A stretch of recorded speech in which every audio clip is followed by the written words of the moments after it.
Chacune de nos cellules renferme en elle l'intégralité de notre patrimoine génétique.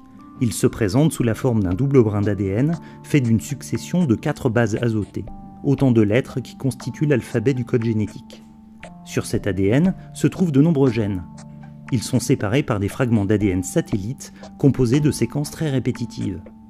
Or, le nombre de répétitions de ces séquences varie grandement d'un individu à l'autre. Ce sont donc elles qui vont permettre de différencier deux individus grâce à leur patrimoine génétique.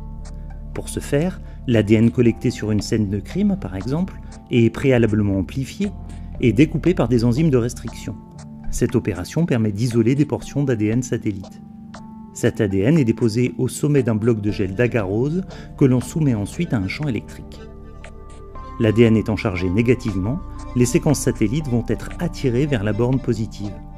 Les fragments les plus petits, se déplaçant plus facilement à travers le gel, vont donc migrer plus loin que les fragments de plus grande taille. Les bandes qui se dessinent alors caractérisent le profil génétique d'un individu. Dans les faits, la police scientifique travaille non pas sur 3 mais sur une quinzaine de ces séquences d'ADN répétitifs, ce qui permet d'établir un profil génétique avec une certitude quasi absolue. Il suffit ensuite de comparer l'ADN retrouvé sur les lieux d'un crime ou d'un délit et de le comparer avec celui des suspects.